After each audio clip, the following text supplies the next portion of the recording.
Al inicio del programa que ustedes también tienen en sus manos, y voy a permitirme presentar al doctor Francisco Velázquez, secretario ejecutivo del CLAD. Para ello voy a mencionar algunos aspectos relevantes de la nutrida hoja de vida que tengo en este momento. El doctor Francisco Javier Velázquez López pues nació en Castiblanco de los Arroyos, allá en Sevilla, España. En sus títulos académicos, pues es licenciado en Ciencias Políticas y Económicas, tiene cursos de doctorado, pertenece al Cuerpo Superior de Administradores Civiles del Estado, al programa de alta dirección del Instituto Nacional de Administración Pública. Dentro de su trayectoria profesional se destaca que fue director del gabinete del secretario de Estado para la Administración Pública en los años 82 y 86. Asimismo fue director general de servicios del Ministerio de Agricultura, Pesca y Alimentación en los años 91 y 96, subdirector general adjunto en el INAP y de selección de recursos humanos de la Dirección General de la Función Pública del Ministerio de Administradores Públicos también en el año 2004. Asimismo, quisiera resaltar su rol como secretario general para la Administración Pública del Ministerio de Administradores Públicos también en el año 2006 y actualmente secretario general del CLAD. Esto electo pues en reunión ordinaria del Consejo Directivo celebrado en Madrid, España, en noviembre del año 2017. De una manera pues muy resumida, pero con mucha admiración, pues el doctor estará compartiendo con nosotros la conferencia en el marco del cumplimiento de la Agenda 2030 de las Naciones Unidas y los 17 Objetivos de Desarrollo Sostenible. Así que yo voy a permitirme ceder el uso de la palabra al doctor para que dé inicio con su presentación bajo el título Una gestión pública para alcanzar los objetivos del desarrollo sostenible. Doctor Velázquez López, cedo el uso de la palabra.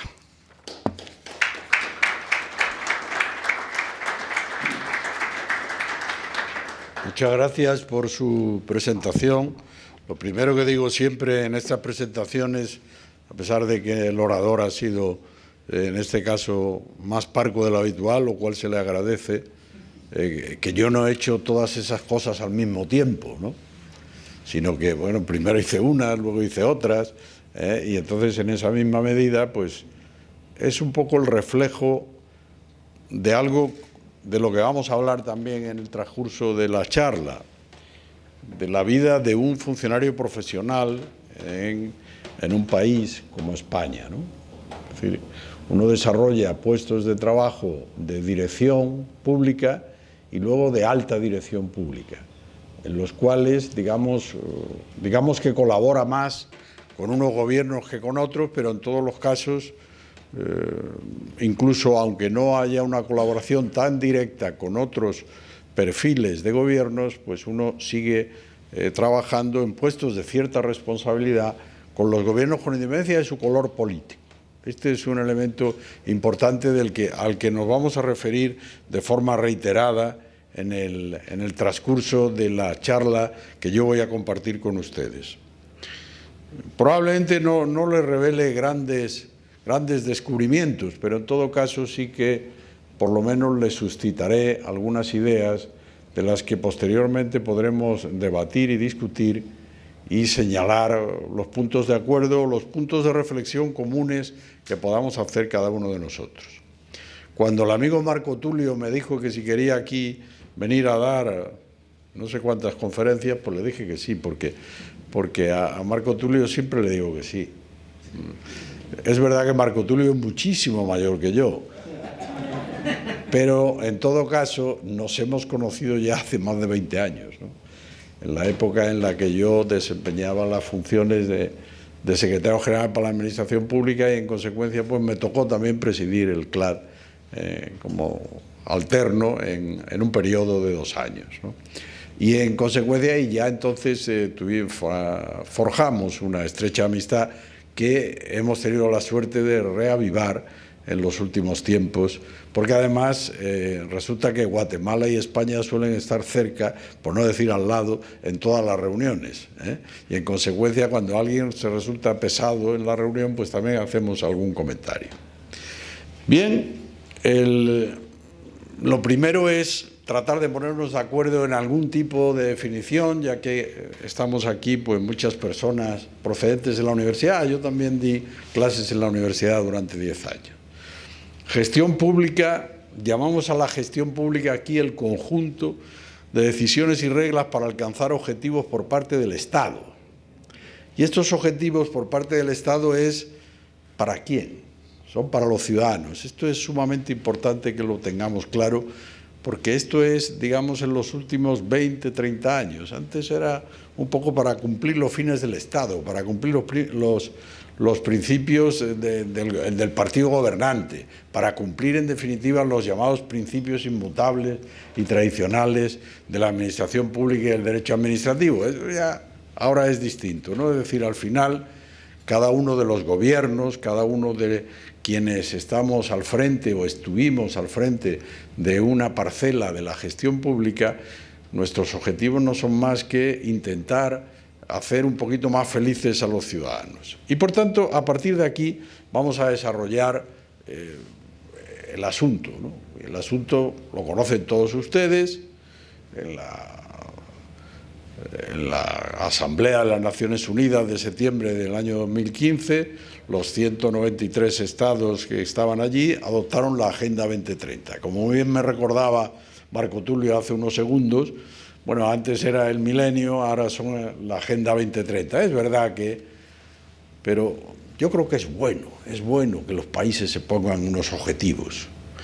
Luego sabemos todos que no los vamos a cumplir, o en algunos lugares se cumplirán más y en otros menos, pero ya es un elemento determinante el hecho de que 193 países coincidan en estos grandes principios, en estas grandes ideas, que en todo caso no van a hacer retroceder el mundo, sino que lo van a hacer avanzar, van a disminuir la desigualdad, van a disminuir la pobreza, van a incrementar la igualdad de género, etcétera, etcétera, todos estos factores que ustedes conocen y que en el ámbito de las administraciones públicas nos corresponde también a nosotros desarrollar.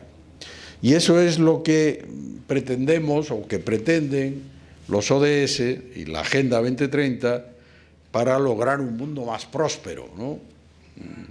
En paz, justo e incluyente durante los próximos 15 años. Ahora hay una serie de libros que están de moda, libros en relación con la ilustración de Steven Pinker y algunos libros de un israelita que se llama Harari, donde vienen a demostrar desde el punto de vista cuantitativo algo que a veces se nos ha olvidado. Estos son los años de menor número de guerras en la historia de la humanidad, y esto es bueno. Que hay guerras, que hay dificultades, que hay pobreza, que todo este tipo de cuestiones subsisten, y en unos países más que en otros, en unas coyunturas más que en otras. Pero también es bueno señalar que no debemos ser pesimistas, es decir, porque vamos un poquito hacia adelante, ¿no? Incluso, quizás no en todos los países, pero sí globalmente, ¿no? El mundo avanza, y esta Agenda 2030 es un poquito también la manifestación de cómo estos 193 estados, la Asamblea de las Naciones Unidas, se plantea hacerlo de forma global. ¿Qué necesitamos desde nuestro punto de vista? Pues en primer lugar, instituciones fuertes. Luego hablaremos de algunos ejemplos. No son muy fuertes las instituciones en este continente y en general en Iberoamérica. Se señala con mucha frecuencia que los países más ricos y donde en principio hay más servicios públicos son los del norte de Europa. Y se olvida con mucha frecuencia que son los que mayor imposición fiscal tienen y los que mayor gasto público realizan. Por tanto, lo que no podemos decir es: yo quiero pagar poco y quiero tener muchos servicios. Y, como veremos luego, que daremos algún dato, el gasto público en todo nuestro continente, en todos los países miembros del CLAC, quizá con la excepción de España y Portugal, es demasiado pequeño. Demasiado pequeño. Y demasiado pequeño, estados pequeños dan servicios públicos pequeños. Esto es un elemento importante. Más allá de las ideologías, más allá de que uno pueda ser más neoliberal o más socialdemócrata, si tenemos pocos recursos, planteamos pocas veces la solución de los problemas, porque no podemos. Bueno, si estas instituciones no son fuertes, si no son planificadoras, si no asumen lo planificado, es muy difícil sostener las instituciones.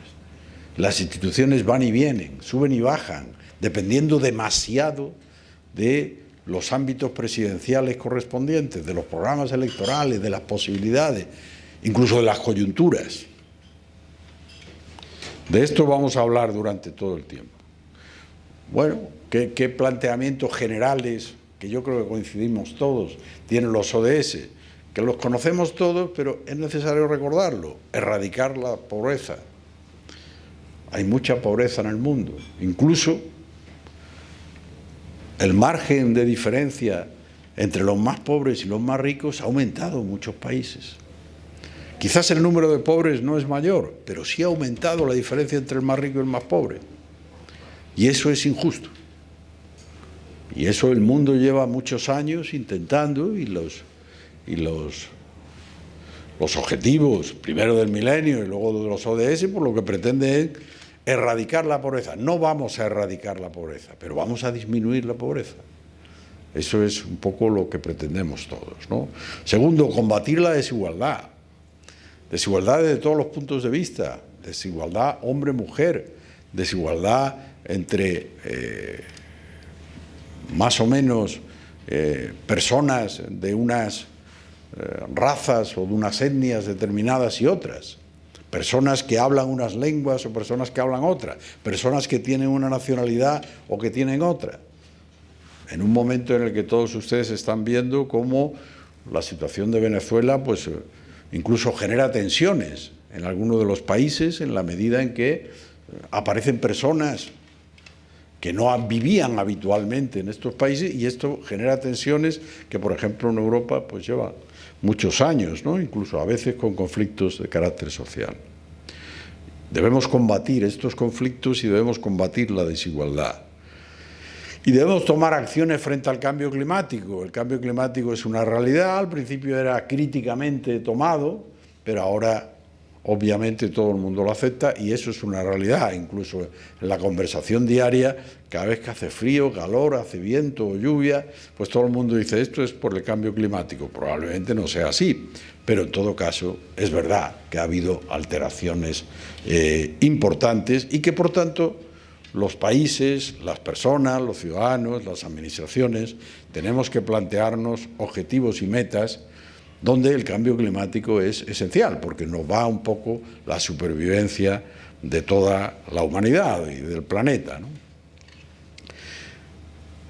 Nosotros creemos en el CLAD, y así lo ha decidido en ocasiones su consejo directivo cuando ha discutido este tipo de temas, que la implementación de los ODS en la gestión pública es responsabilidad, por un lado, de las instituciones, de los que dirigen las instituciones, pero también de los servidores públicos en particular. Esto significa muchas cosas. Esto significa recursos, esto significa retos, lo vamos a ver luego más tarde, y esto significa también capacitación y formación de los funcionarios para, de alguna manera, poner en vigor, ya me dan agua porque se ve que estoy ya, poner en vigor, muchas gracias, poner en vigor muchas de las medidas correspondientes, ¿no? Podemos poner en vigor estas cuestiones de los ODS solos, el gobierno A o el gobierno B, la presidencia A o la presidencia B. No, tenemos que consensuarlo. El éxito de las grandes políticas públicas es siempre ese, es el consenso. No se trata del gran éxito de una presidencia o de un gobierno, se trata de que hayamos conseguido que la sociedad asuma como tales una determinada política y ningún nuevo gobierno la cambie. En todo caso, profundice en ella, la desarrolle, la extienda. Esto es importante. Si nosotros conseguimos que nuestras instituciones vayan adelante con los ODS, pues muy probablemente los cambios gubernamentales tengan escasa incidencia. Siempre tendrán alguna, como todos sabemos, pero en todo caso no es tan fácil dejar de tener una escuela, no es tan fácil dejar de tener hospitales, no es tan fácil dejar de tener políticas públicas que ya han sido asumidas como tales por la generalidad de los ciudadanos. Y esto es lo que tenemos que hacer con los ODS, generar consensos en la comunidad política, en el sector privado, en la sociedad civil, en definitiva, para que subsistan, para que no sea una moda de 3 años, para que después del año 2030 continuemos incidiendo en la erradicación de la pobreza, en las cuestiones del cambio climático, en la desigualdad y en muchas otras que todos ustedes conocen. ¿Qué hace el CLAD en relación con esto? ¿Qué hacemos nosotros? Bueno, nosotros trabajamos, como saben ustedes, en la institucionalidad o institucionalización, es decir, en el fortalecimiento de las políticas públicas, de las instituciones, de los servidores públicos, por ejemplo, del empleo público profesional. Esto es determinante. Es muy difícil sostener las políticas públicas si cambiamos sistemáticamente un alto porcentaje de quienes tienen que llevarlas a cabo.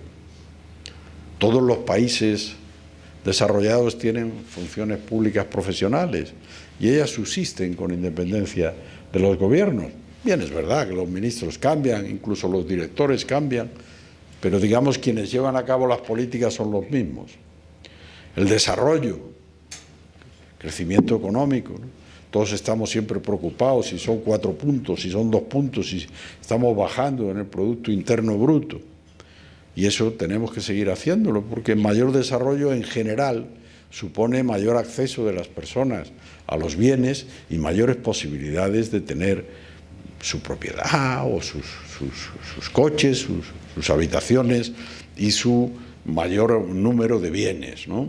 La igualdad, de la que ya hemos hablado anteriormente. Y luego algunas cuestiones que en los últimos tiempos tienen también su importancia, sobre todo desde que la administración demócrata de los Estados Unidos, digamos, la empujó, que era el gobierno abierto. El problema que siempre tenemos en este tipo de cuestiones es si la introducción de una nueva administración pública, una nueva administración en los Estados Unidos, pues puede haber cambios en este tipo de materia. Pero hay determinadas cuestiones como la transparencia, la rendición de cuentas, la ética, de tanta importancia en nuestro continente, en este continente latinoamericano y en todo el mundo, ¿no?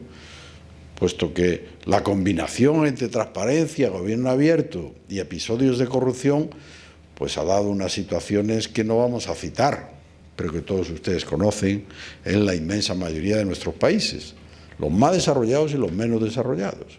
Entonces, ¿qué tenemos que hacer? ¿Volver a la opacidad? ¿Volver al ocultamiento? Pues probablemente la ciudadanía no lo admitiría. Lo importante de la democracia no es que pueda o no, que tenga o no tenga corrupción. Va a tener siempre, muy probablemente, existe desde siempre. Pero lo importante es que tenga instituciones que la castiguen. Y esto es lo que sí que estamos consiguiendo en la mayoría de los países.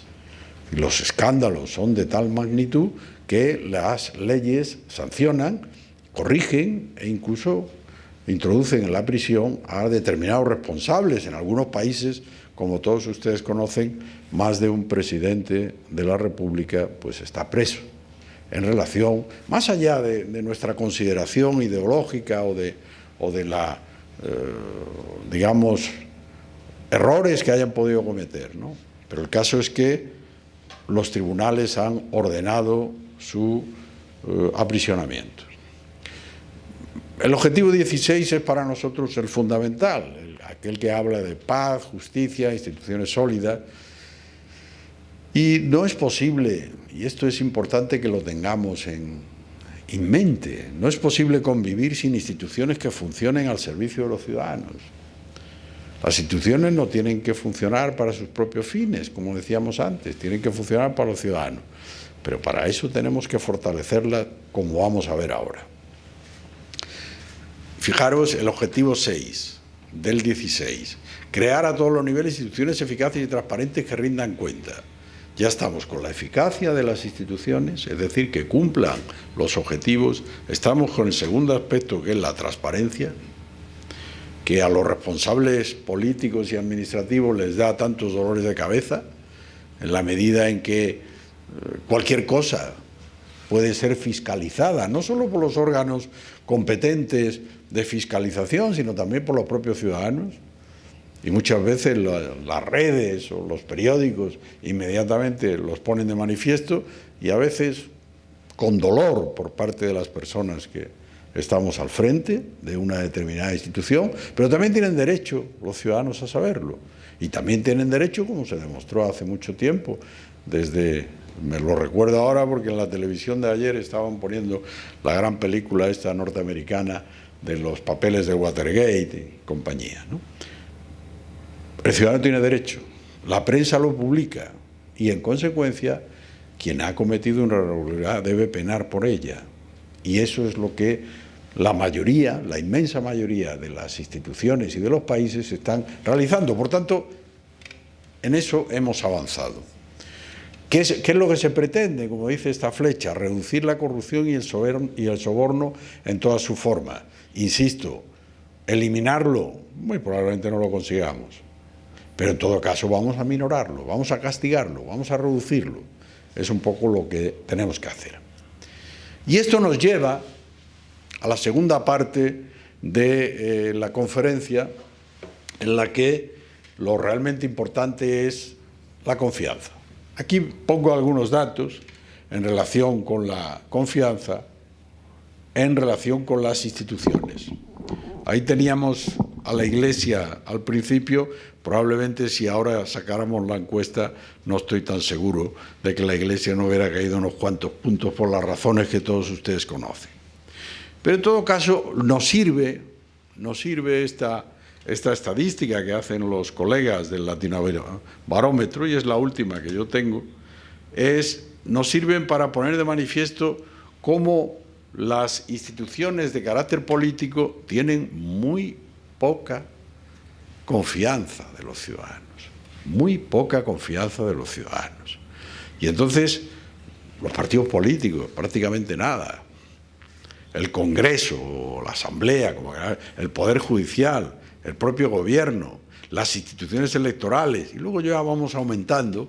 Por supuesto es distinto en unos países que en otros, ¿no? Coyunturalmente, pero lo realmente importante, y esto lo señala también, por ejemplo, la Organización de Cooperación y Desarrollo Económico, que en unos países se llama OCDE y en otros OCDE, bueno, lo pone de manifiesto en el sentido de que cuando llegó la última crisis económica bajó más de 5 puntos la confianza del ciudadano en los poderes públicos, en las instituciones, y eso es mucha bajada.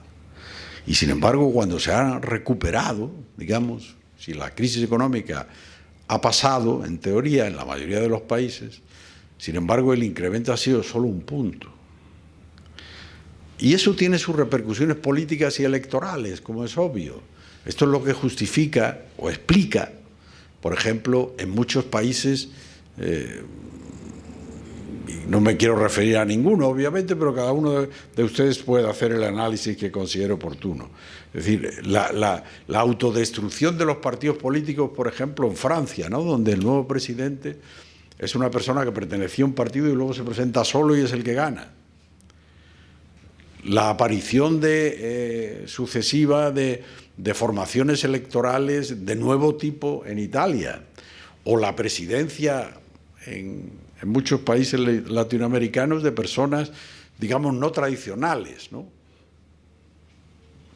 ¿Qué significa eso? Pues significa también que el ciudadano anda descontento de las fuerzas políticas tradicionales y anda descontento de las instituciones. Y en consecuencia, pues es un poco nuestra responsabilidad, nosotros que somos el Centro Latinoamericano de Administración para el Desarrollo, potenciar la confianza. para potenciar la confianza, nuestro planteamiento es sobre todo forjar instituciones sólidas, que convenzan al ciudadano de que sirven, que hacen, que le solucionan los problemas, que contribuyen a que ellos estén mejor en la sociedad.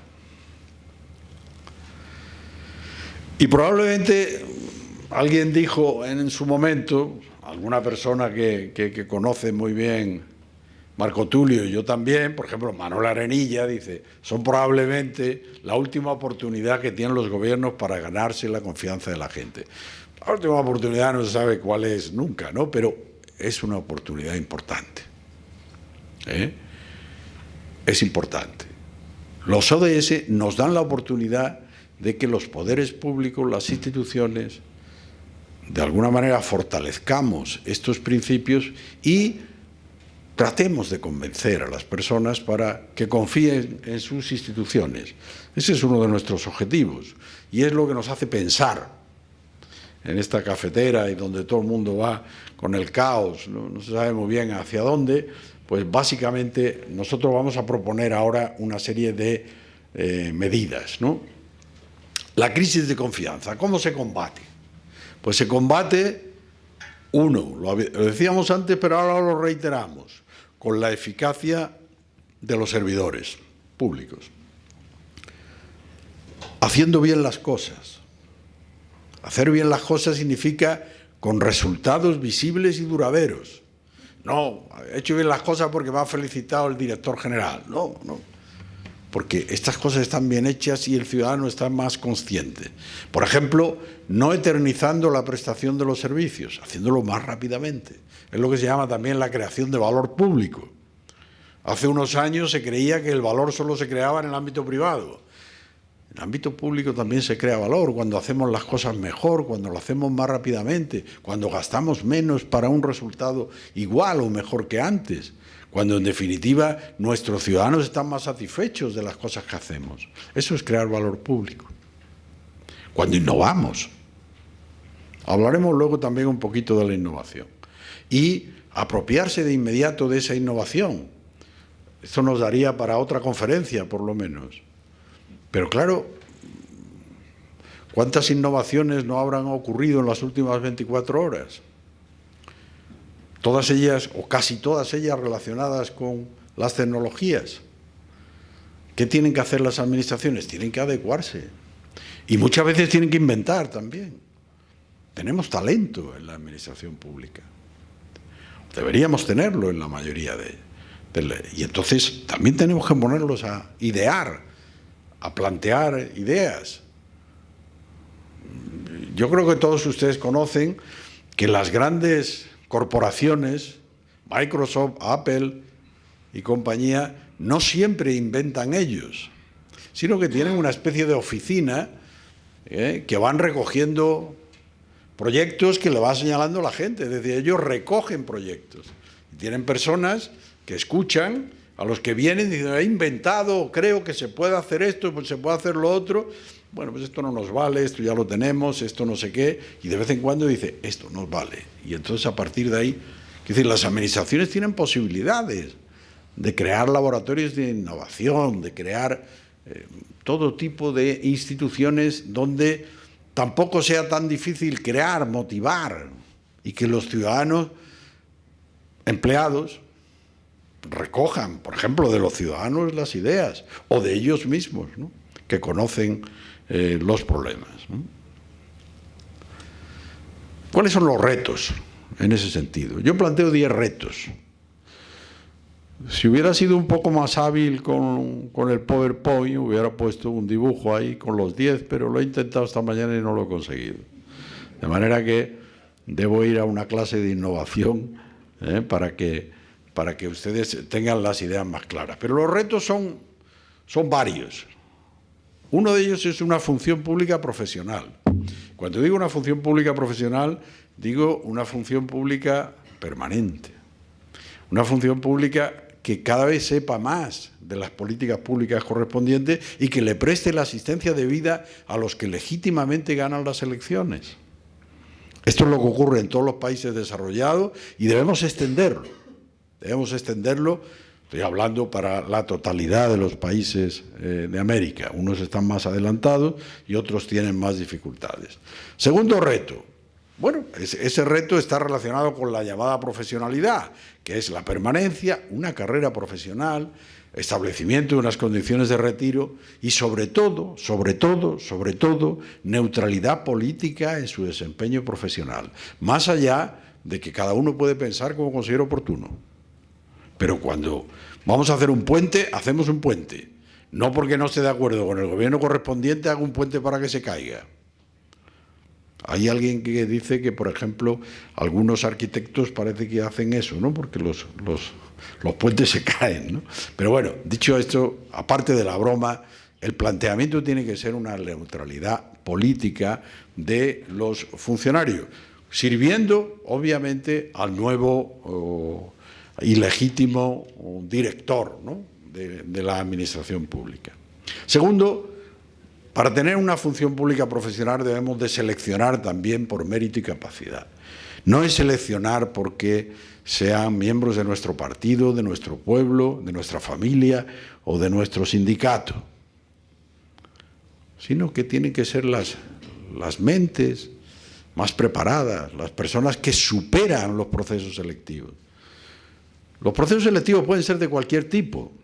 Yo fui durante varios años, casi 4 años, subdirector de selección, subdirector adjunto de selección de la función pública, y llegaba siempre a la misma conclusión, que las preguntas que se hacían daba igual. Al final era cuestión de subir el nivel. Al final, si querías quedarte con 50, te quedabas con los 50 mejores, ¿no?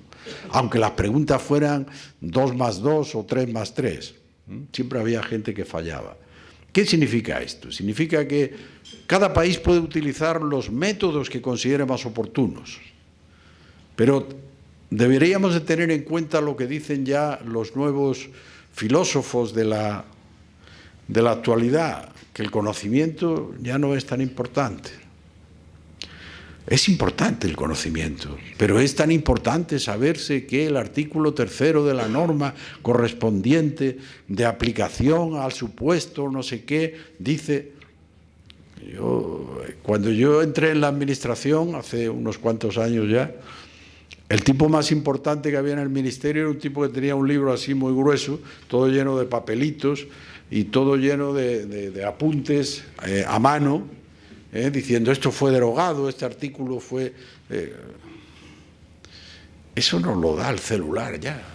Vamos al celular, preguntamos cuál es el artículo 3º de la orden o de la circular y nos lo dice y nos cuenta encima que ha habido 4 sentencias y que está sujeto a no sé qué.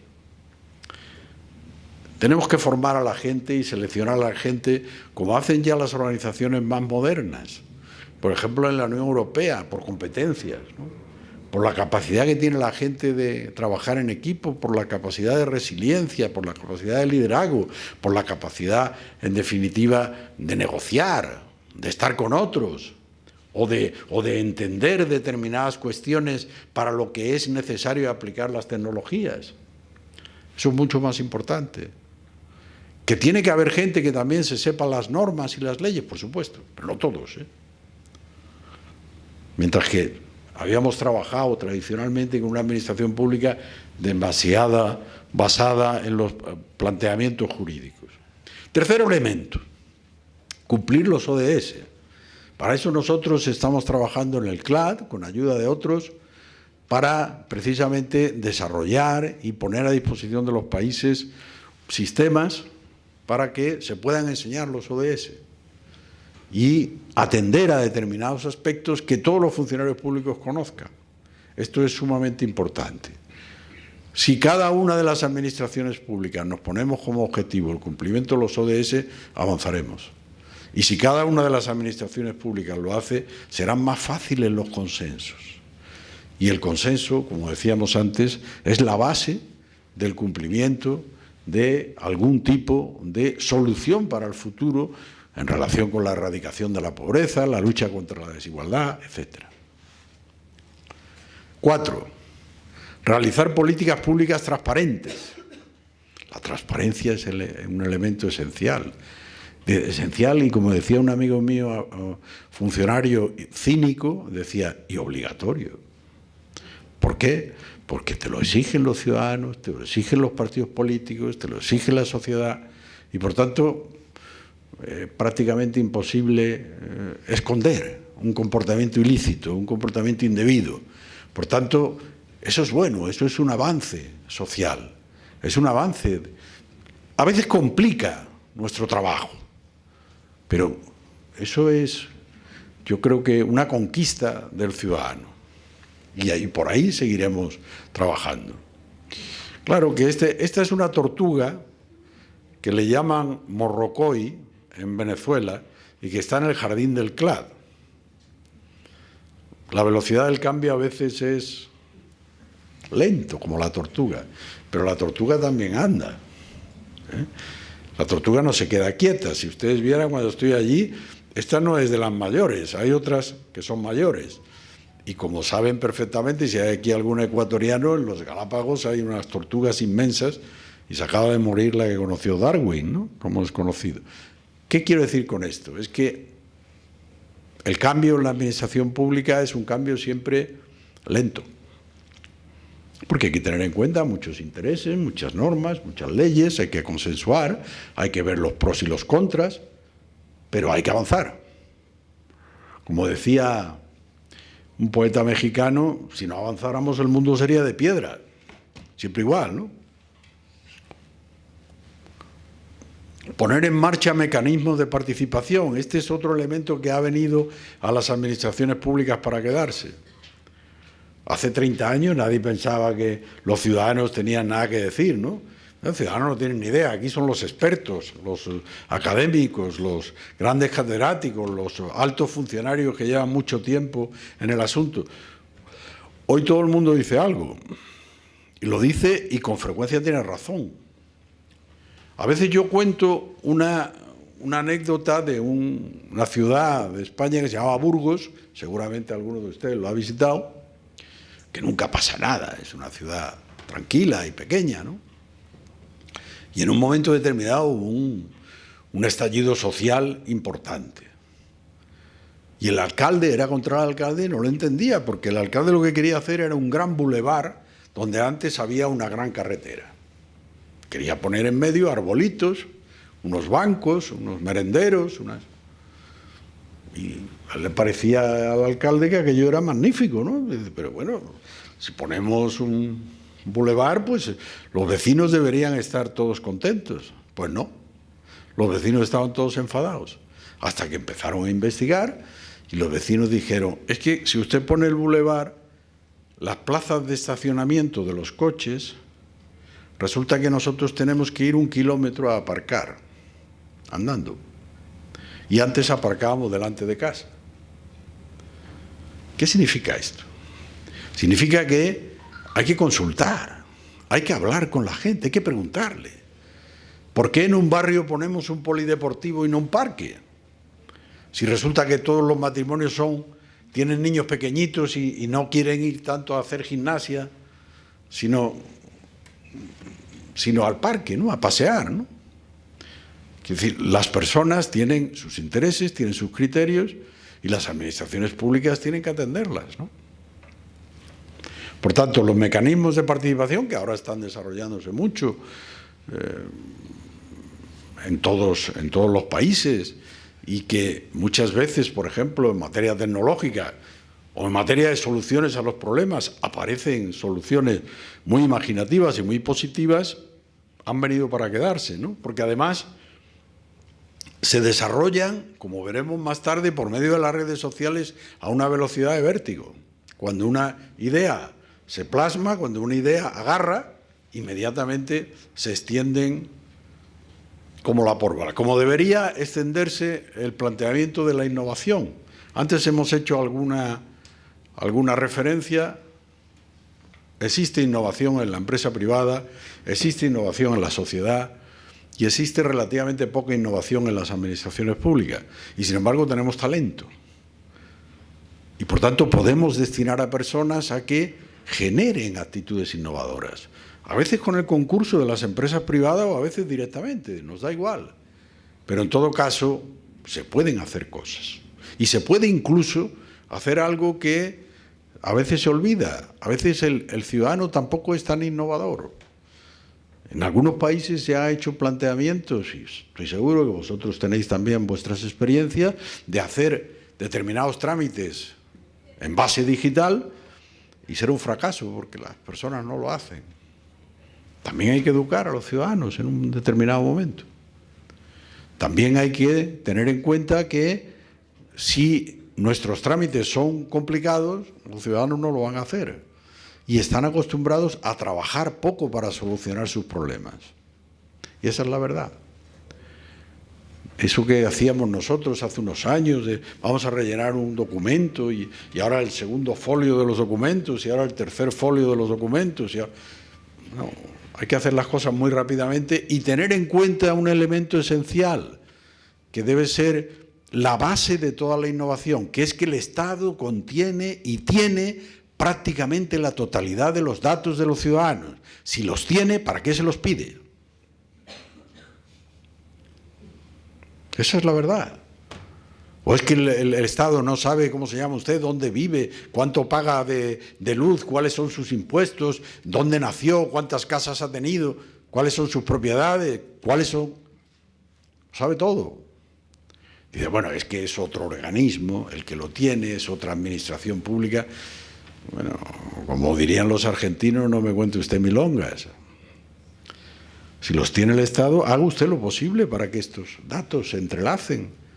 Y no me pida a mí que yo lo haga, si yo ya se lo di, ¿no? En la Unión Europea se plantea siempre lo que se llama el principio de una sola vez. Me piden los datos, los doy, pero una sola vez, ¿eh? No 40 veces cuando estoy haciendo un trámite. Se puede innovar, incluso en cada uno de los pequeños organismos o mayores organismos se puede empujar a nuestros servidores, a nuestros funcionarios, a nuestros colaboradores a que planteen cosas innovadoras, en lugar de hacer planteamientos de castigo. Pero esto es muy peligroso. No, bueno, vamos a hacerlo de siempre, porque si no esto nos puede llevar a un disgusto. No, hay que hacer lo contrario. Porque si no, la administración pública se quedará cada vez más atrás y determinadas opciones ideológicas traspasarán determinadas funciones al ámbito no necesariamente público. Y eso contrae otros problemas posteriores. Aplicación de las tecnologías, de la información en las telecomunicaciones. Esa la hacemos diariamente, continuamente. Pero recuérdese, para eso hay que invertir. No es solo comprarse un laptop o una computadora, hay que invertir. Y esto avanza a una velocidad de vértigo y hay que seguir invirtiendo. Y hay que aplicar esas ideas que hemos tenido también a las tecnologías, aunque no solo, la innovación no solo va por la base tecnológica, también va por otras formas de comportamiento y de actuación de los funcionarios públicos. Tenemos que tener recursos suficientes. Lo decía al principio, el Estado mínimo no sirve eficazmente a los ciudadanos. Esta es la verdad. Podemos estar más contentos porque nuestra capacidad fiscal o nuestra carga fiscal es pequeña. Bueno, nos comparamos con otros países y hasta podemos ser relativamente felices, pero nuestros servicios serán menores, serán peores. Y tendremos que, sobre todo, tendrán quizás servicios aquellos que tengan, que sean más desiguales, es decir, los que tengan más recursos económicos, ¿no? Por tanto, recordemos esto, el Estado mínimo no sirve eficazmente a los ciudadanos.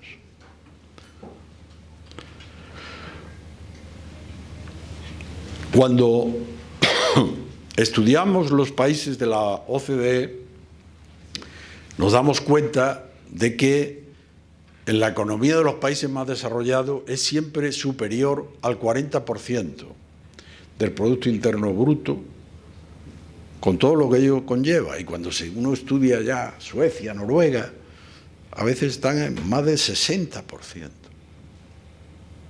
Claro, eso, y dice, bueno, ¿y cómo se mantiene ese 60%? Pagando. ¿Quién paga? Todo el mundo. Y, digamos, es un planteamiento en el que el pagar no es negativo, sino que es positivo. Y no muchas veces en nuestros países que me han pillado. Me han pillado, he tenido que pagar. A lo mejor tendríamos que pagar tranquilamente, ¿no? Fijaros cómo en América Latina no llega al 30%. Y muchos países menos. Cada uno se puede hacer el... Yo como secretario del CLAD no puedo acusar a nadie. Pero cada uno puede hacer la reflexión, ¿no? En el sentido de que si pagamos menos y gastamos menos en el Estado, nuestros servicios son más pequeños. Que es verdad que podemos gastar mejor y que podemos... Sí, todo eso sí. Pero tengan ustedes en cuenta lo que pasa en los países más desarrollados. No en todos, porque hay países distintos como los Estados Unidos, ¿no?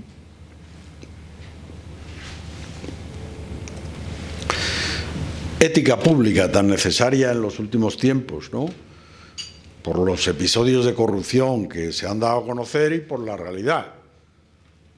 Nosotros en el CLAD desarrollamos y probablemente llegamos a un acuerdo con el INAP y hagamos algunos cursos para servidores públicos donde uno de los elementos de las competencias que intentamos desarrollar es la ética en el funcionamiento de la administración. Y recientemente aprobamos nuestro código de ética, nuestra carta de ética, en la reunión que tuvo lugar aquí en Guatemala, por cierto, que inauguró el presidente de la República. Y finalmente la rendición de cuentas, que hasta ahora era solo una rendición de cuentas política, pero ya es cada vez más una rendición de cuentas administrativa, de los tribunales de cuentas, de las cámaras de cuentas, de los propios organismos internos de evaluación de políticas públicas que emiten informes sobre esta materia. Y eso es bueno. Todo ello es bueno con independencia de que al ministro de turno no le guste que nadie critique su política de obras públicas. Pero es bueno, ¿no? ¿Cuánto hemos gastado? ¿Cuántos kilómetros hemos hecho? No, es que había más curvas o había más montañas. Sí, eso explica una parte, pero otra parte quizás no lo explica.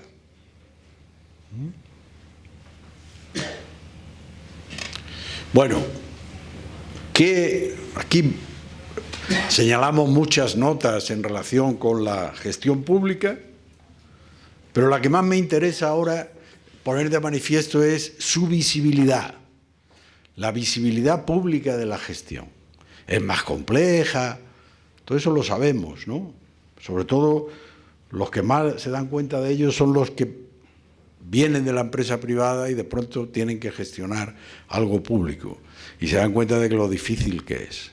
La cantidad de elementos, de intereses, de personas, de asociaciones, de partidos, de ciudadanos, en definitiva, que están presentes en cualquier política pública, y la labor del burócrata o del servidor público, del funcionario, no es otra que tratar de conciliar los diversos intereses para que no salgan ganando unos en perjuicio de otros, sino de alguna manera que sea un avance las políticas públicas. Y por eso su nota más característica es la visibilidad. Para lograr los objetivos de desarrollo sostenible, entendemos que la gestión pública tiene que ser más integradora, más transparente, más receptiva y eficiente. Integradora porque debe introducir a todos, los más claros y los más oscuros, los más pobres y los menos pobres, los más listos y los no tan listos, etcétera. Más transparente. Que no sea tan difícil encontrar la explicación de las cosas, sino que los propios portales de las administraciones lo pongan de manifiesto directamente antes de que se les pida. Y más receptiva y eficiente. Receptiva en cuanto a que las demandas de los ciudadanos sean inmediatamente ejecutadas y son acertadas después del estudio correspondiente. Y por tanto eso generaría una mayor eficiencia, ¿no? seguimos teniendo en este continente, y aquí ya hago referencia a Iberoamérica, pervivencia de politización y patrimonialismo. Los ejemplos se nos ocurren a todos, pero es obvio que un nuevo mandato presidencial pues con frecuencia lleva quizás más cambios de la cuenta. Y eso no es bueno, porque eso significa hacer retroceder. En el ámbito político, por supuesto, todos los cambios que se consideren, pero en el ámbito del funcionamiento de las administraciones no parece lo más lógico, ¿no? Los métodos de selección, que a veces son formalmente buenos y en la práctica complicados.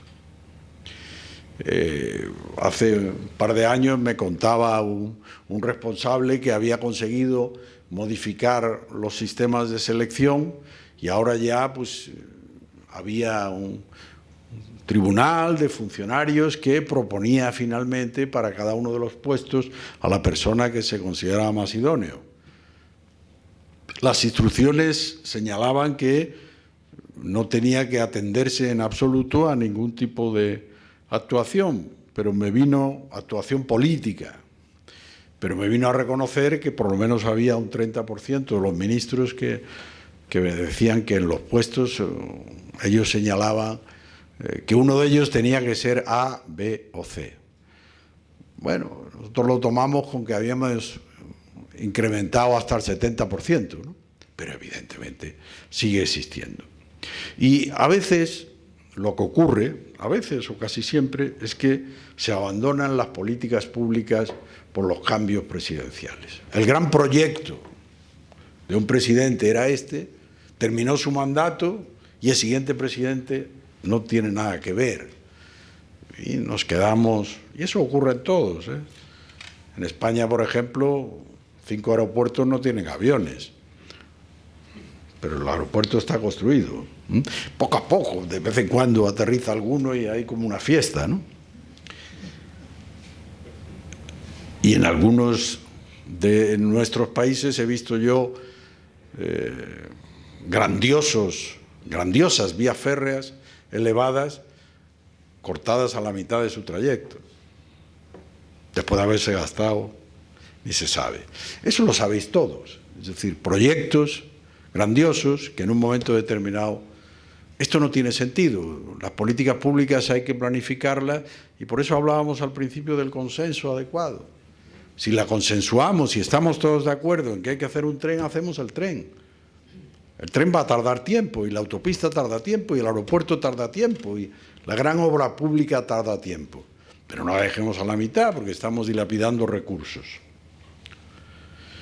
Bueno, a veces se abandonan los proyectos con tanta prontitud como se adoptan. Esto lo decía Maquiavelo. Fijaros ya, hace unos cuantos siglos.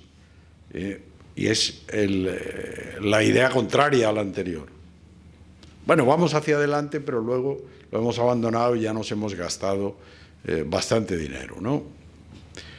Las nuevas metas tienen que ser pensadas, tienen que ser discutidas, tienen que ser consensuadas, tienen que ser analizadas. Para eso está también la universidad, la experiencia, lo que han hecho otros países, los estudios, y no las ideas geniales que en un momento determinado podamos tener. ¿Qué decía el CLAD ya en el año 2003? Una administración pública dirigida por la política. La política es la que dirige la administración pública, no se olvide esto, pero no patrimonializada por esta. Y entonces tienes que dejar una esfera de funcionamiento que no es la determinante, pero que sí tiene que ser realizada por profesionales. Es un poco la idea que estamos defendiendo durante toda nuestra intervención y viene a decir esta idea, ¿no? La responsabilidad de la institución pública y los servidores en particular es la implementación de los ODS en la gestión pública. Recordáis que es algo que dijimos al principio y es algo que también decimos al final. Y por eso el CLAD pues insiste en el fortalecimiento de la institucionalidad, de las instituciones participativas, inclusivas y transparentes, con un empleo público profesional para generar una mayor confianza en los Estados. Esto es tanto cuanto yo tenía que deciros y os agradezco vuestra presencia. Muchas gracias.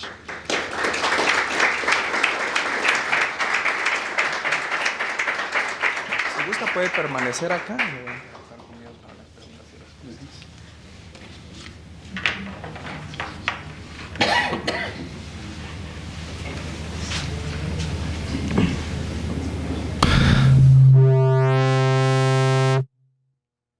A ver si nos funciona este micrófono, si no voy a utilizar este.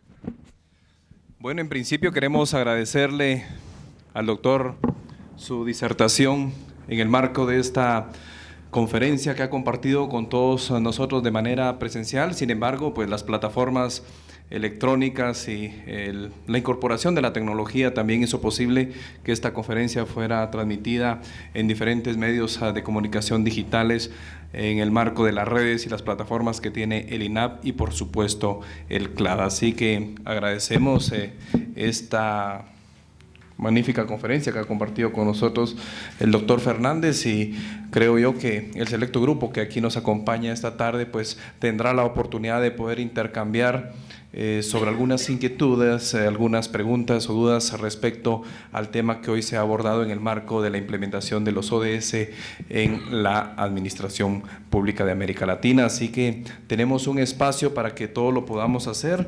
Quiero recordar a quienes nos están viendo a través de los medios digitales que en la página del INAP hay una serie de pasos que les pueden permitir hacer sus preguntas. Yo acá tengo pues un dispositivo digital y voy a poder trasladarlas al doctor Fernández.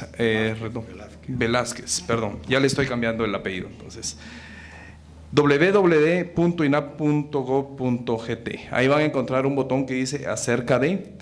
Posteriormente pueden ir al botón de los eventos y posteriormente van a la conferencia del CLAD. Ahí pueden formular sus preguntas que vamos a trasladar, y en este momento pues vamos a ceder el espacio a la plenaria para que puedan hacerlas ustedes de manera directa. Así que dejamos abierto el espacio para quienes quieran hacer y formular sus preguntas. Entonces vamos acá, creo que ya tenemos la primera inquietud. Si me apoyan con el audio, por favor.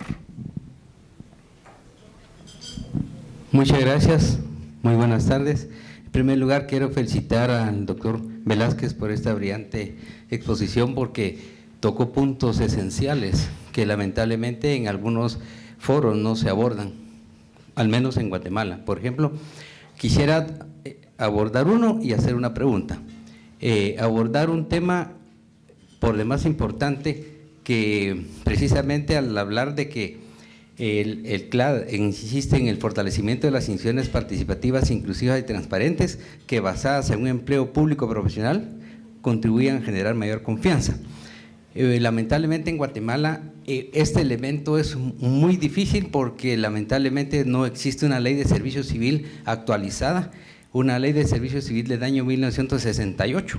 Entonces es muy complicado, con muchas limitaciones, llegar a incrementar la productividad del sector público si no tenemos una ley de servicio civil actualizada y que esté precisamente en los cánones que la globalización está exigiendo en los actuales momentos. Entonces yo creo que ese es un aspecto que usted, como experto en administración pública, nos podría ver de qué manera nosotros podríamos hacer esfuerzos para que tengamos una ley de servicios, un sistema de servicio civil, no una ley, un sistema que incluya aspectos de salarios, sistemas de retiro, evaluación del desempeño y lo que usted perfectamente indicaba aquí como era una carrera administrativa. Entonces sería un primer aspecto que quisiera yo abordar. Y el otro tema es el de la estructura tributaria. Lamentablemente en Guatemala tenemos una base tributaria alrededor del 10-11% del Producto Interno Bruto. Esto es un pecado, porque estamos en un país en donde tenemos tanta riqueza, tenemos tantas posibilidades para el desarrollo, pero con una base tributaria de esa naturaleza lo que estamos haciendo es reproducir la pobreza y sobre todo engordar la deuda pública. Entonces, en tanto no haya un acuerdo, como usted señalaba, un acuerdo entre los distintos sectores y con las élites económicas de este país, nosotros no podemos hacer nada si las élites económicas del país no están en este proceso de consenso que usted perfectamente lo decía. Nosotros no podemos hablar de entendimiento de sectores académico, laboral, profesional, si no están tomadas en cuenta esas élites económicas que el tema de financiamiento electoral ilícito lo dijo, ya no lo confirma. Por lo tanto, yo creo que es necesario que este evento que usted en este momento nos está exponiendo, es fundamental tomarlo en cuenta para que la estructura tributaria en Guatemala, que la ley, que la Constitución política dice claramente que el sistema tributario guatemalteco debe descansar en la capacidad de pago. Ese principio lamentablemente no se cumple, y en tanto no se cumpla, vamos a mantener con una deuda pública cada vez creciendo, y la pobreza y la desigualdad va creciendo. ¿Por qué? Porque no existe una redistribución del ingreso adecuada. Así es que muchísimas gracias, felicito a CLAD y al INAP por este evento, que yo creo que eventos como estos sí valen la pena abordarlos. Muchas gracias.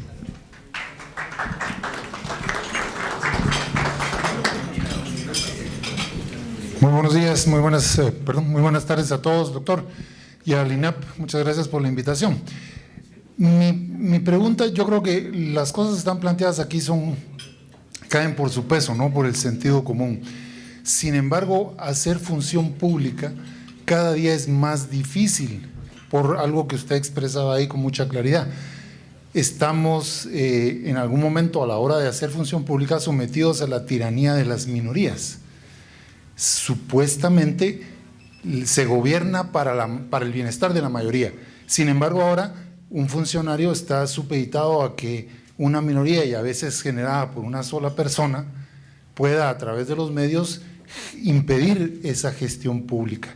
¿Qué plantea el CLAD en ese aspecto? O sea, ¿cómo hacer para seguir trabajando para las mayorías, sabiendo que ni los recursos ni las políticas se pueden ajustar a todos? Muchas gracias.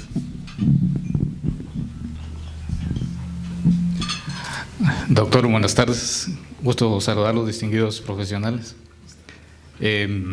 Realmente yo tengo dos preguntas. La primera sería, ¿cree usted en el reordenamiento de puestos? Que realmente usted lo tocó acá en el tema de la profesionalización, y que para Guatemala ha sido bastante difícil hablar sobre meritocracia. Y segundo, usted habló sobre el presupuesto. Solamente recordarles de que la gestión por resultados en Guatemala está contemplada en la ley, pero vemos que los resultados se ven a disposición de la clase política, que cuando se plantea su planificación, resulta de que usted necesita más recursos económicos para hacer crecer su efectividad, como usted lo comentó. Y acá en Guatemala es un poco más difícil, ya que la clase política determina cuánto es lo que la institución debe de gastar durante un ejercicio fiscal. Muchas gracias.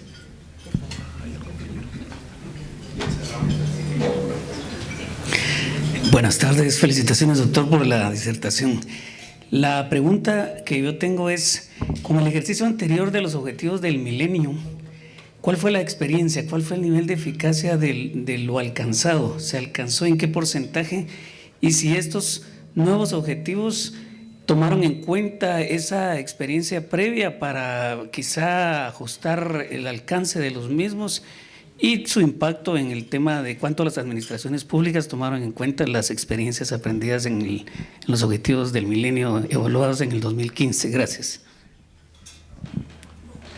Cedo el uso de la palabra al doctor Francisco Javier Velázquez. Muchas gracias, colega. A ver si me acuerdo de todas las preguntas, aunque las he apuntado. A mí me pasa como un presidente que tuvo España que decía, qué curioso, ni yo mismo entiendo mi letra. Pero con frecuencia nos pasa eso a casi todos, ¿verdad? Bueno, No hay una ley de servicio civil actualizada en Guatemala. Deberíamos crear un sistema de servicio civil. Totalmente de acuerdo. No solo en Guatemala, sino que con frecuencia en la mayoría de los países debemos reciclar las leyes, adaptarlas a la nueva realidad, incluso determinados aspectos que eran más rígidos, hacerlos más flexibles, y otros que eran más flexibles, hacerlos más rígidos. Es decir, que puede haber ahí actuaciones necesarias. Pero, ¿qué es lo que nosotros señalamos en el CLAD? Lo que señalamos es que lo que hay que hacer es, de alguna manera, convencer a los responsables políticos. Y lo primero que tenemos que hacer es convencerles de que tener una función pública profesional, con talento, preparada, es útil para ellos. No solo es útil para que los funcionarios tengan unos salarios más dignos o que tengan unas condiciones de retiro más adecuadas, sino porque tener a los... No, tengo mala memoria, pero como todos ustedes saben, la burocracia nace en China, parece que en el siglo VII antes de Cristo. Y entonces eran, esto que hemos visto en las películas, los mandarines, ¿no? Y en un momento determinado un general puso en duda que él estaba criticando el mandarín, las actuaciones que estaba haciendo desde el punto de vista de la guerra, y el emperador le dijo: bueno, el mandarín no está para ir a morir en la guerra, el mandarín está para darme a mí consejos que son bastante más útiles que 4 o 5 ejércitos en un momento determinado que pueden ganar o perder. ¿Qué quiero decir con eso? Lo que quiero decir es que primero tenemos que convencer a nuestros responsables políticos, y esta observación es extensible a algunos de los demás colegas que han preguntado. Los sistemas de servicio civil pueden ser un poquito distintos en cada uno de los países, pero lo más importante es que tengan un sistema de selección adecuado, que permanezcan en la administración. A veces hay algunos países que hacen un sistema de selección muy sofisticado, muy bueno, y a los 10 años echan a los mismos que han seleccionado a la calle. Entonces, aquello no tiene mucho sentido. Entonces, ¿qué ocurre con los países más desarrollados? Tienen un sistema con una selección criticable, quizás, pero las personas permanecen. ¿Quiere decir eso que los burócratas no cometen errores? Claro que sí. Pero qué duda cabe que si yo llevo 25 años haciendo carreteras, sé algo de carreteras. Y cuando llega el nuevo ministro, le puedo explicar: ministro, esto tiene antecedentes, esto se hizo de esta manera, cuidado que hay tales o cuales circunstancias. Es útil para la clase política. Y esto hay que convencer a la clase política, porque a veces no está convencida. En unos países con más adelanto y en otras con menos, pero por eso cuando yo hablaba antes del consenso, lo extiendo a un sistema de servicio civil. La estructura tributaria, pues es evidente, ¿no? Lo hemos señalado con anterioridad. Tengo pocos ingresos, puedo hacer pocas políticas públicas. Y además, a lo mejor las que hago, pues son algunas que están dirigidas, como ha señalado alguno de los presentes, a una minoría, no a la mayoría. ¿Qué es lo que hay que hacer? Pues hay que extender, pero hay que también pagar. Quiero decir, no podemos hacer un planteamiento en el sentido de vamos a pagar el mínimo imprescindible, o como dicen determinadas teorías muy neoliberales, dice hacer más con menos. Mi opinión particular es que con menos se hace menos. Hombre, por supuesto podemos hacer algunas cosas, mejorar, que duda cabe, ¿no? Pero si yo a un hospital le doy la mitad del presupuesto que tenía antes, no me pida usted que cura más enfermos, Y así sucesivamente, como sabéis, las políticas públicas. Otras preguntas, ¿no? Hacer una función es la tiranía de las minorías, señalaba el colega, ¿no? A veces, visto desde la función pública, casi siempre los que mandan son relativamente tiranos, pero son los que mandan, y son legítimamente los que mandan, porque así lo ha querido el ciudadano. Por tanto, en el ámbito de las administraciones públicas lo que nosotros tenemos es que hacer las cosas lo mejor posible en cumplimiento de los programas electorales correspondientes. Esta es la verdad y lo que el principio democrático nos enseña. Están los responsables políticos y debajo está la administración. Había un viejo profesor que decía que la administración era vicarial. Era como el vicario, pero el que está arriba, que es el designado políticamente, pues es el que establece la política pública. Cuando tenemos una buena función pública, esa función pública determina incluso las políticas públicas. ¿Por qué? Porque establece escenarios distintos. Escenario 1 ocurre tal cosa, escenario 2 ocurre tal otra, escenario... porque lo conoce, porque tiene experiencia, porque lo ha estudiado, porque en definitiva tiene el conocimiento y la ciencia, igual que lo tienen muchas veces en las universidades cuando se les pide opinión sobre determinadas materias. Después de llevar 25 o 30 años estudiando una materia, el profesor sabe de la materia. Y en consecuencia, pedirle asesoramiento pues es algo razonable, positivo y muchas veces absolutamente necesario. La ordenación, la meritocracia, cómo montarla, ¿no? Es decir, hacemos una carrera administrativa, por ejemplo, como existe en algunos países europeos, por cuerpos, por puestos de trabajo. Esto ya es un debate más técnico y concreto en cada uno de los países, donde se tienen que ver los pros y los contras.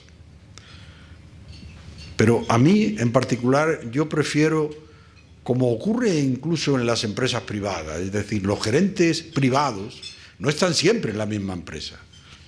En la mayoría de los casos, las personas van de un lado para otro y al cabo de la vida pues han trabajado en 2, 3, 4, 5, 8 empresas o más. En la administración pública yo soy partidario de algo similar, porque es el principio este de que uno tiene unas pocas ideas y esas ideas pues, durante 2, 3, 4 años las hace en un determinado puesto de responsabilidad y luego se va uno a otro sitio, las sigue haciendo, pero otro viene aquí y añade otras nuevas, con lo cual así vamos mejorando el funcionamiento de las organizaciones. Esta es la idea, ¿no? Luego habéis hablado del presupuesto, de la gestión por resultado, de que es difícil. Esto de la administración pública es mucho más difícil que gerenciar un restaurante. Restaurante, pues hace falta que el bocadillo este que os han puesto pues esté bueno. Pues si está bueno, pues es suficiente. La administración pública es más compleja, porque hay unos que quieren una cosa, otros que quieren otra. Tenemos recursos, pero esos recursos resulta que también podían destinarse a otro lugar y a lo mejor nos los quitan y a lo mejor nos dejan la política pública a medias y a lo mejor tenemos que aplazar los resultados y luego nos piden cuentas. Es todo complicado. Es mucho más difícil que hacer una gestión. Eso es un poco la conclusión también de la conferencia. Es más difícil que hacer una gestión privada. Muchísimo más difícil. Eso no significa que todas sean igualmente difíciles. A lo mejor estoy dedicado a las cuestiones meteorológicas y en principio no pasa nada, hasta que pasa. Hasta que viene el fenómeno del niño o de la niña o de no sé qué, y entonces aquello es complicado. A una persona que es un científico, que se ha pasado toda su vida siendo un científico, investigando y dando datos y programas y actuaciones, de pronto lo coloca usted en la televisión durante 6 horas al día contando qué es el fenómeno del niño o de la niña. Quiero decir que todo es complicado en el ámbito de la gestión pública y por eso es importante que los que tengamos en la administración pública sean inteligentes, tengan talento, estén preparados. Y no cualquiera vale. Esto me acaba de recordar que un compañero mío, que era un estupendo burócrata, lo nombraron director general del Servicio Meteorológico Español. Y entonces este creyó que el director general del Servicio Meteorológico él tenía que saber los vientos, las isobaras, las cosas de ti. Entonces se hizo allí un curso con los especialistas y entonces salió en la televisión diciendo lo que había que hacer, que cuidado que va. Claro, el ridículo fue espantoso, espantoso. Quiero decir, ¿qué tenía que él hacer? Él tenía que gestionar ese inmenso organismo que gastaba muchos millones, y que tenía mucho personal, y que tenía muchas máquinas, y que él tenía que gerenciar eso, pero no tenía que explicar si había más viento de levante o más viento de poniente, ¿no? Y finalmente, el último aspecto que alguien ha dicho, bueno, los objetivos del milenio fueron los grandes objetivos mundiales casi se cumplen por el hecho de iniciarlos. En unos países tú has adelantado fuertemente, en otros países no. En algunos países has dedicado recursos, en otros no. Y como decía mi amigo Marco Tulio, si empezamos a analizar los objetivos del milenio y los ODS, muchos de ellos se parecen, si no son iguales. Pero lo realmente importante, tanto de lo del milenio como lo de la Agenda 2030, es que de pronto 190 y tantos países se ponen de acuerdo en asuntos, dice, bueno, parecen lógicos, no parecen tan lógicos. Erradicar la pobreza, ser transparente, proteger las instituciones, igualdad de género, proteger a los niños. Hay muchas cosas. Y todas esas cosas son positivas y nos parecen a todos positivas. Y entonces dices tú, en el 2030, en 2030, probablemente haya otros objetivos para el 2040 o 2050, pero seguramente habremos avanzado en algunas cuestiones. Dice, ¿en todos los países? Pues no lo sé. En algunos es posible que no, pero en la mayoría, pues todo el mundo se ha esforzado porque al final vas a las grandes convenciones internacionales, por ejemplo, las que nosotros hacemos en el ámbito del CLAD, y todo el mundo presenta resultados. Nosotros hemos hecho esto, hemos hecho lo otro, estamos avanzando, Hay que seguir empujando, con independencia de hacernos los objetivos y las metas y la agenda, queda mucho por recorrer y yo creo que la inmensa mayoría de los países están convencidos de ello y trabajan en ello.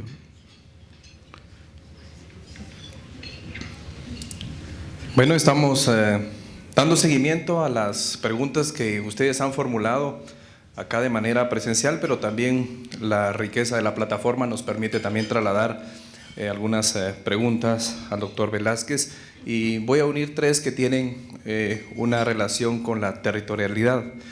La primera dice, ¿cuál es el impacto a nivel latinoamericano del cumplimiento de los ODS? A su criterio, ¿qué países de Latinoamérica pues han avanzado en este tema? La segunda se circunscribe a Centroamérica y dice, ¿por qué en Centroamérica no se percibe realmente el cumplimiento de los ODS? Y la última, pues básicamente se refiere al territorio guatemalteco. Dice, en México se han posicionado muy bien los objetivos de desarrollo sostenible, pero ¿qué condiciones ve o sugiere usted para que en Guatemala, al menos en el mediano plazo, podamos avanzar en este tema? Bueno, voy a echar un poquito de jarro de agua fría a los preguntantes. Nosotros en el CLAD jamás distinguimos un ranking de unos países con otros, pues somos 23 países. Lo que sí quiero decir es que, en principio, muchos países, en la última reunión que tuvimos, que fue aquí en Guatemala,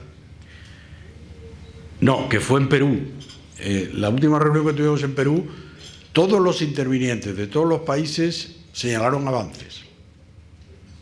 Y eso ya es un elemento positivo, es decir, como decimos en términos coloquiales, se pusieron las pilas. Todos los gobiernos, muchos de ellos han nombrado un responsable, un alto representante, un gran comisario de los Objetivos de Desarrollo Sostenible, Y eso significa que se van haciendo cosas. Desde el punto de vista institucional, programas concretos de avance y actuaciones en cada uno de ellos. Algunos, evidentemente, tienen una mayor prioridad que otros. Eso es inevitable. Y os referís aquí a Centroamérica o a la propia Guatemala. Bueno, ese análisis habría que hacerlo específicamente en cada uno de los países, pero yo creo que en general no recuerdo yo, primero, que hubiera intervenciones negativas, segundo, que hubiera no intervenciones, es decir, todos los países intervinieron y pusieron de manifiesto sus actuaciones, y tercero, yo creo que aquí en Guatemala, como en cualquiera de los otros países, han ido avanzando en materia del cumplimiento de los ODS, a lo mejor no de todos, pero si os dais cuenta, los ODS casi tocan todos los palillos, ¿no? En consecuencia, tocan la desigualdad, la pobreza, la educación, la igualdad, la inclusión, el cambio climático. Por tanto, los gobiernos, pues, obviamente trabajan en todos esos temas. Bien, vamos a ceder la última fase de preguntas acá en el recinto, así que licenciado Leal, por favor. Gracias, buenas tardes. Buenas tardes. Realmente, digamos, los objetivos de desarrollo sostenible son la expectativa y el deseo que todos los países debemos de tener. Yo lo que he observado es que normalmente, los objetivos se pueden ver de diferente manera en términos también de los niveles que tiene la administración pública. Pero normalmente el logro de los objetivos depende de los niveles estratégicos, los niveles ejecutivos o los de más alto nivel. Porque el de más personal es personal operativo que contribuye. El gran problema que yo he observado, y ese es un tema que se da en todo el país, es que la mayoría de los ejecutivos no tienen pensamiento estratégico. Y sin un pensamiento estratégico es muy difícil, pero muy difícil alcanzar esos grandes objetivos, porque significa que realmente las personas estén pensando en términos de cómo, porque ahí lo que nos plantearon es el qué. El gran problema no es el qué, sino el gran problema es cómo vamos a lograrlos. Y eso tiene que ver con un pensamiento estratégico. Y entonces, yo no sé qué piensa usted, cómo hacemos en estos países para desarrollar el pensamiento estratégico, que es lo que nos hace falta. La reflexión la comparto absolutamente, pero yo creo que primero hay técnicas para formar a las personas en pensamiento estratégico. Dos, hay instrumentos ya muy desarrollados, como son los planes estratégicos. Y tres, se necesita, como en todas las organizaciones, pero especialmente en la administración pública, se necesita siempre un liderazgo importante, que es el que está arriba y que se ponga en funcionamiento. Si el que está arriba no da ninguna importancia a este tipo de temas, aquello avanza mal. Si el que está arriba sí lo hace y está presente en las reuniones y va proponiendo metas, vamos avanzando. Pero yo le diría que incluso en los países que hipotéticamente pudiéramos ver como más atrasados, existe talento en la administración pública. Existe gente que conoce los temas. Existe gente que conoce las experiencias, los errores y los éxitos. Y por tanto todo eso lo puede poner de manifiesto ante los responsables. Y en consecuencia, ¿qué es lo que tienen que hacer las personas relevantes en el ámbito de la administración pública e incluso las personas que por designación política están allí? Pues contar con las personas más expertas para precisamente mejorar el funcionamiento de la organización, pero con un sentido. Y eso es el pensamiento estratégico. Es decir, vamos a hacer qué y por qué lo hacemos, ¿no?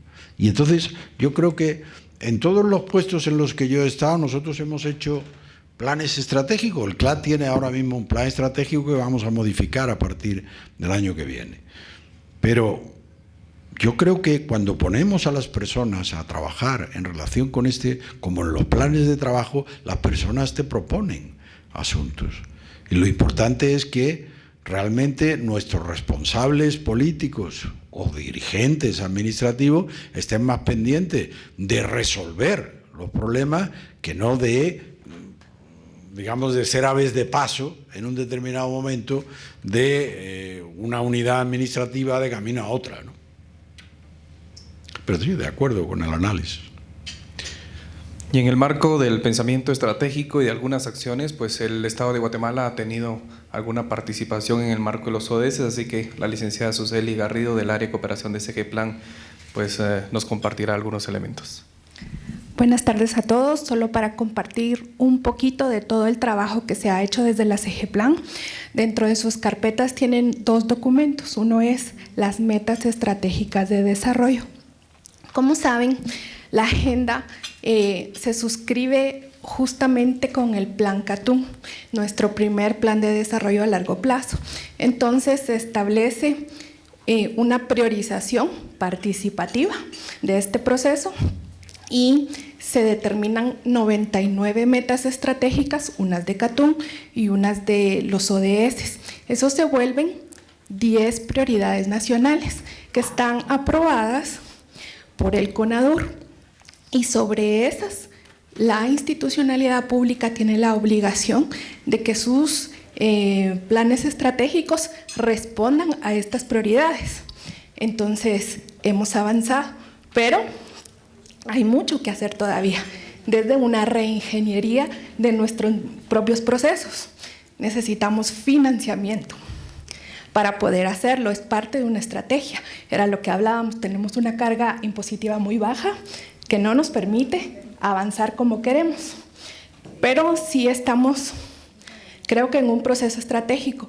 El año pasado tuvimos la Cumbre Iberoamericana, muchos de ustedes participaron y creo que eso convoca al ODS 17 también a la creación de alianzas y nos permite tener este contacto con organismos como el CLAD, como la CEGIB, la Cooperación Iberoamericana, que nos permite catapultar ese fortalecimiento a las instituciones. Muchas gracias, licenciada. Voy a ceder el uso de la palabra para la última pregunta para el doctor Francisco Javier. Gracias, buenas tardes, doctor. Me adhiero a las felicitaciones por venir a compartir su experiencia en sus años en la administración pública. Doctor, quisiera regresar un poquito a la participación, a la intervención antes de que la licenciada nos contara cómo están los objetivos de desarrollo en Guatemala. Con base a su experiencia, si bien es cierto, se necesita planificación y dirección, totalmente de acuerdo, pero en base a su experiencia, ¿qué nos podría aconsejar en el nivel, en el noveno que usted puso ética pública, que para mí debería ser la número 1, para mí, por supuesto, pero imagino que la priorización es porque se le facilitaba a usted hacer eso, pero depende de cada quien quiere ponerle el número 1 al que él considere más importante. Mi punto de vista es la ética, y quizá no le pondría apellido público, ética en general. Por supuesto, ética privada, ética profesional, ética pública, está bien, no estoy en contra de eso. Yo lo que digo es, hemos hablado aquí acerca de la ética a nivel de dirección, de planificación o de conducción, pero en su experiencia, insisto y disculpe, ¿cómo hacer algunas ideas para que en los niveles básicos, intermedios y de dirección se mantenga esa ética?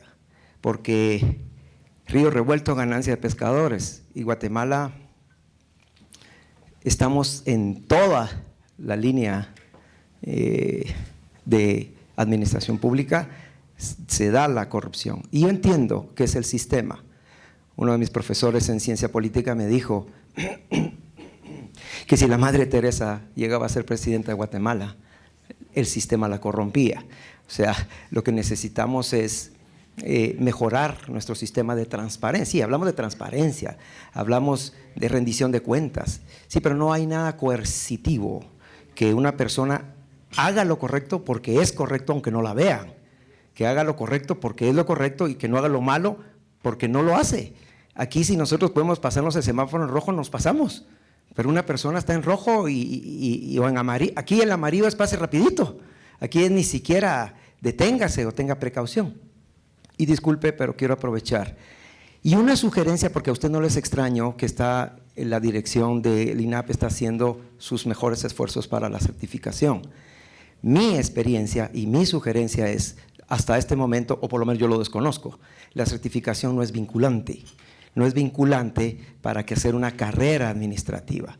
¿Cómo haría usted o qué nos sugiere para ser vinculante? Ahorita podría decirme leyes, sí, claro, pero ¿cómo hacer eso para que la certificación sea vinculante y hagamos una carrera en la administración pública que tanto lo necesita Guatemala? Muchas gracias, doctor. Bueno, me ha hecho usted un examen, ¿no? Vamos a ver, a ética. Usted conoce un poco el tema. Ponerlo en el número 9 o ponerlo en el número 1 es un poquito irrelevante, ¿no? Pero el CLAT acaba de aprobar la carta. 2. Nosotros, cuando, por ejemplo, yo he dado muchas clases sobre ese tipo de cosas, lo que recordamos es al viejo Max Weber, ¿no? Cuando hablaba de la ética de las convicciones y la ética de la responsabilidad. La ética de las convicciones no nos interesa mucho. Y me interesa la ética de la responsabilidad, que es la ética de la legislación, de la Constitución, del deber, ¿no? En definitiva, que establecen las normas correspondientes, y si usted no está de acuerdo, pues abandone la función pública, ¿no? O intente cambiarla, ¿no? Y siempre nosotros poníamos un ejemplo, en este caso es, imagínese usted un responsable de seguridad, ¿no? Que en esta situación en la que vienen grupos de personas que quieren dirigirse a los Estados Unidos y supongamos que tuviesen órdenes de controlar, ¿no? De que no pase ninguno. El policía de allí, ¿qué tiene que hacer? Apiadarse de las personas que están allí, con independencia de que les dé un bocadillo de su propio bolsillo, lo cual es de agradecer, o tiene que hacer cumplir la ley. Tiene que hacer cumplir la ley. Y si no estamos de acuerdo con esa ley, pues cambiamos la ley. Eso está claro, es la ética de las convicciones y la ética de la responsabilidad.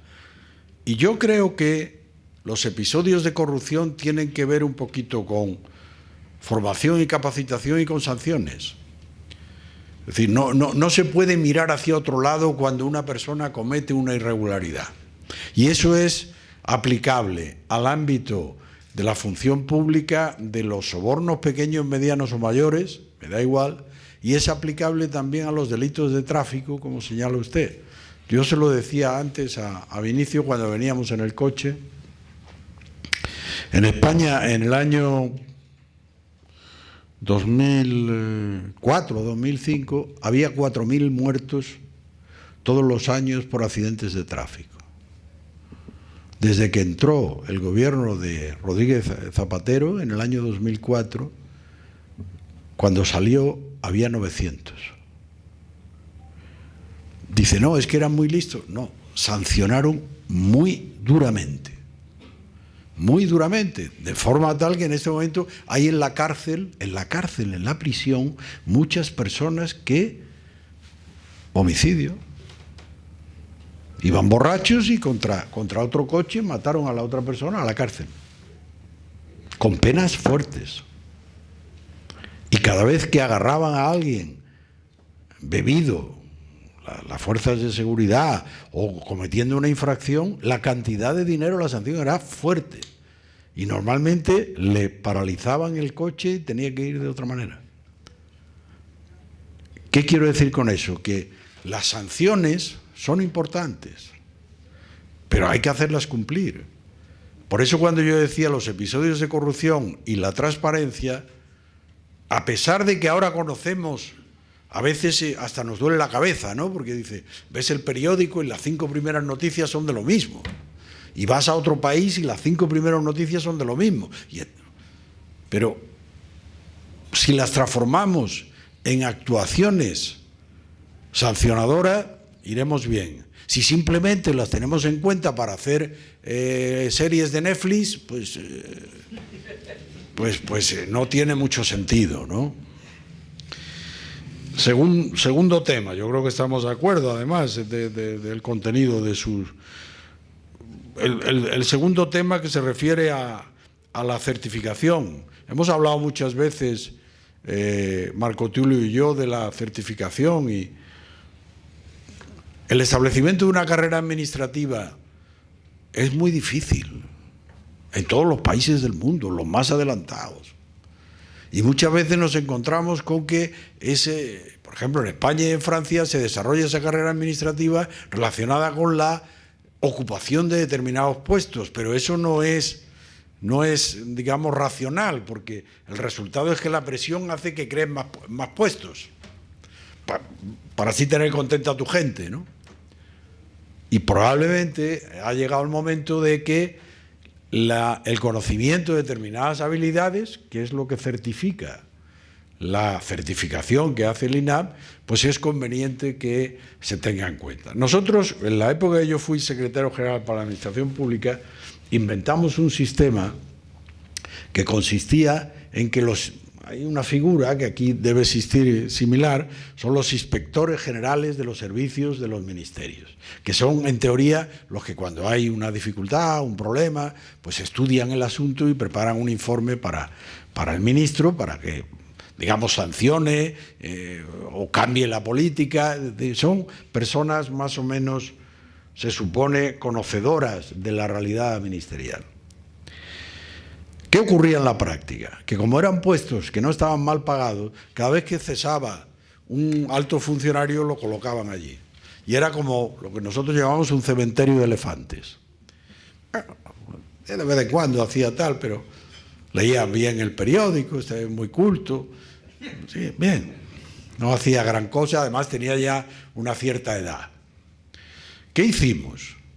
Pues establecimos un curso que duraba 3 o 4 meses, en el que podían ser las personas suspendidas en el sentido de no aprobar el curso, tenían que presentar un trabajo, fin de ese curso. Transcurridos 15 años, ningún subsecretario nombra a nadie que no haya hecho ese curso. Lo de la certificación va en el mismo camino. Al principio yo podré nombrar a cualquiera, pero si vamos poniendo centenares, miles de personas que van conociendo determinadas competencias, determinadas habilidades, luego va a ser más difícil, cuando alguien está al frente de una organización, nombrar a alguien que no tenga. Y si tengo a 5 que tienen esas competencias y uno que no la tiene, ¿cómo voy a nombrar al que no lo tiene? No tiene sentido. Entonces, la certificación un poquito va a ayudar al establecimiento de esa garantía, que es, como yo tengo estos trabajos, cuando yo tengo estas competencias, las tengo certificadas, cuando surja alguna posibilidad, pues en principio yo tengo una habilidad garantizada, ¿no? Que primero, no formalmente, pero con el paso del tiempo será formal. Y el responsable no tendrá más remedio que nombrar a una persona que, imaginémoslo desde el punto de vista del conocimiento del Excel, ¿no? Necesito a alguien que sepa del Excel, no voy a nombrar a alguien que no sepa del Excel. Pues es igual, ¿no?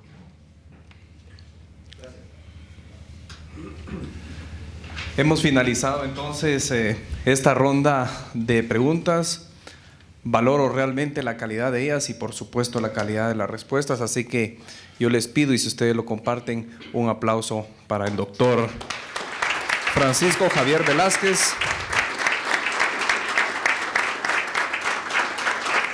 que esta tarde disertó sobre la gestión pública para alcanzar los objetivos de desarrollo sostenible en la visión iberoamericana del CLAD. Yo lo invito, doctora, a que nos acompaña aquí en la mesa principal, y previo al cierre voy a ceder el uso de la palabra al arquitecto Vinicio Salas.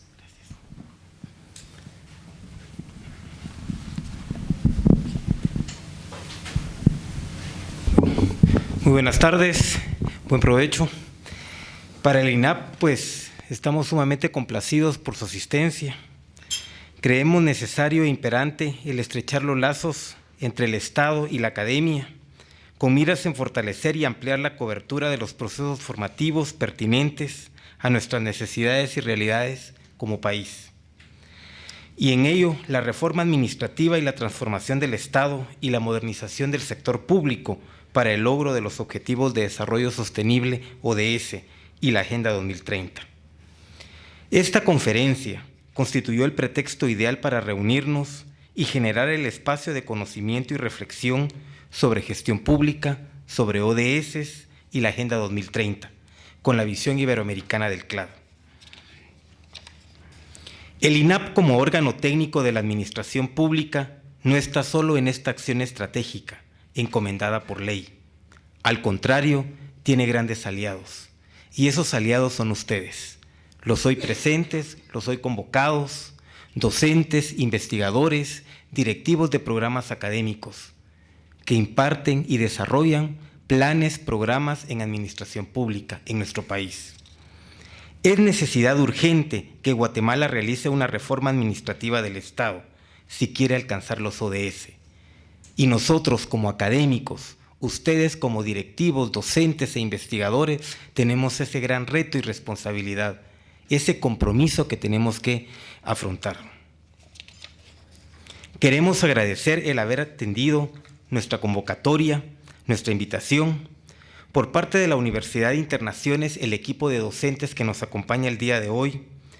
Por la Universidad Galileo, al señor secretario de la Universidad, doctor Jorge Retolaza, al señor decano de la Facultad de Ciencia, Tecnología e Industria, doctor Echeverría, a la directora del programa de licenciatura y maestría en Administración Pública, licenciada Paola Rodríguez, a la Universidad del Valle con la doctora Araceli Martínez, directora del programa de maestría en Desarrollo, al cuerpo docente e investigadores que hicieron representación por la Universidad Mariano Gálvez, por la Universidad de San Carlos de Guatemala, por la Universidad Rafael Andívar, por la Escuela de Gobierno ubicada en Cayalá, muchas gracias. Por parte y en representación del órgano técnico y rector, por parte del Gobierno de Guatemala en el tema de ODS y Agenda 2030, a los directivos de CEGEPLAN que nos acompañaron, muchísimas gracias. Yo creo que este esfuerzo no solo es de INAP, este es esfuerzo conjunto. Como INAP estamos lanzando, al igual que hemos lanzado la certificación, hemos lanzado el programa de acreditación. ¿Qué consiste el programa de acreditación? Es la acción a través del cual el INAP reconoce formalmente que un curso, un programa o un plan de estudios impartido por una institución pública o privada cumple los mismos requisitos de contenido y metodología en lo referente a la administración pública que requieren los cursos propios del instituto. Esta es una acción que estamos iniciando. Queremos continuar, pero queremos el apoyo de ustedes, como esos enlaces estratégicos, como esos actores importantes, porque la Academia en Administración Pública no solo es el INAP, son ustedes a través de sus diferentes planes y programas académicos en Administración Pública. Juntos podemos unir esfuerzos, Guatemala lo necesita. Como bien lo decía una de las intervenciones, los ODS es el tema en boga, es el tema requerido en una agenda de gobierno y es prácticamente una condicionante en el próximo gobierno. Los cumplimos porque los cumplimos. Y yo creo que desde la academia podemos hacer mucho.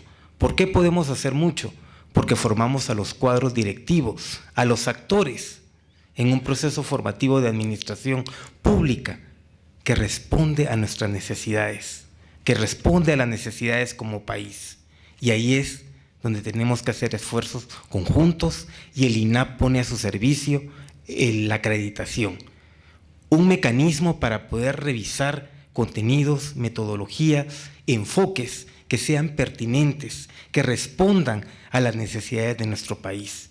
Y hoy nuestro país requiere cumplimiento de ODS, así de que como INAP estamos a las órdenes y muy agradecidos por esta respuesta positiva a esta convocatoria. Muchísimas gracias.